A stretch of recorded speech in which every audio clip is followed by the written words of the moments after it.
خوږو لیدونکو سلام، ستړي مشئ، وخت مو په خیر. پام وکړئ د نن خبري ټولګې ته له مینه یوټیوب چینل څخه. ولسمشر غني نن له غرمې مخکې د یو شمېر وزارتونو او خپلواکو ادارو له مسؤلینو سره د افغانستان او ایران ترمنځ د سوداګرۍ او نورو برخو کې د همکاریو کچې او هوکړه لیکونو په تړاو بحثونه کړي دي. ولسمشر اړوندو مسؤلینو ته دنده سپارلې چې د همکاریو په اړه د ایران وړاندیزونه د عملي کېدو لپاره په هر اړخیزه توګه وڅېړي. د ولسمشر دویم مرستیال سرور دانش ویلي چې لنډمهالی حکومت او د طالبانو امارات نه یوازې دا چې افغانستان سولې ته نشي رسولی، بلکې په هیواد کې به د اختلافاتو او تاوتریخوالي یوه بله څپه رامنځته کړي. پاکستان لپاره د ولسمشر ځانګړي استازي عمر داودزي په اسلام آباد کې د یوې مرکې په ترڅ کې ویلي چې پاکستاني چارواکو ډاډ ورکړی دی چې د کال تر پایه به په افغانستان کې اوربند ټینګ شي.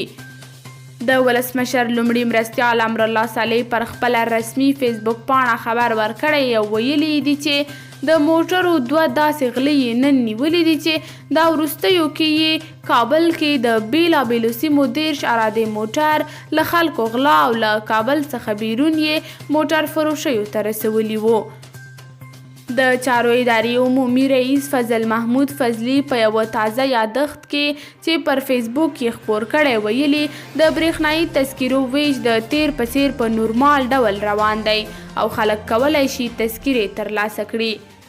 ملي دفاع وزارت وایي امنیتي او دفاعي ځواکونو د تیرو 24 ساعتونو پر مهال په هند، غزني، زابل، لوګر، کندوز او کاپیسا ولایتونو کې د طالبانو بریدونه په شا تنبولي چې له کبله یې 50 طالبان وژل شوي او 19 نور ټپیان شوي دي.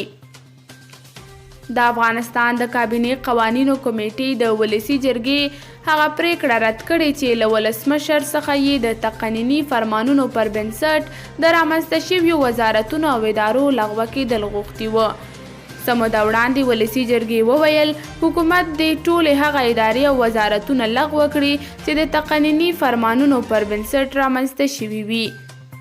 د لوی څارنوالۍ مسؤلین وایي له درنو جرمونو سره د مبارزې عدلي او قضایي محکمې د بډو، جالکارۍ او وسلو ساتلو په تور 15 کسانو ته له 1 کال او 6 میاشتو څخه تر 7 کالو او 6 میاشتو د بند سزا اورولې ده. د پاکستان د بهرنیو چارو وزیر شاه محمود قریشي د بهرنیو چارو وزارت له سرپرست حنیف اتمر سره په ټلیفوني خبرو کې ویلي چې په افغانستان کې ځینې کړۍ غواړي پاکستان ناامنه کړي. کابل کې د استقلال لیسې زده کوونکو د ګلبهار سنټر مخې ته د فرانسې پر ضد لاریون کړی دی. لاریونوال وایي د فرانسې ولسمشر امانویل مکرون اسلام ته سپکاوی کړی دی او دوی هیڅکله د یوې ډلې، هیواد او شخص له لوري اسلام او مقدساتو ته سپکاوی نشي زغملی.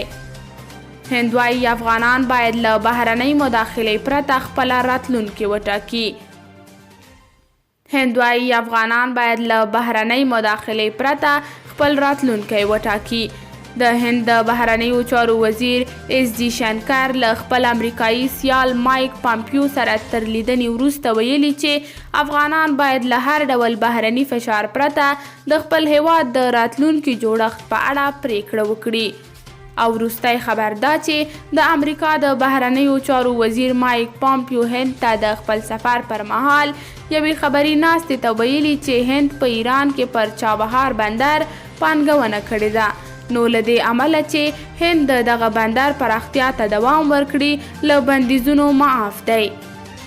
دا وا د نن خبري ټولګه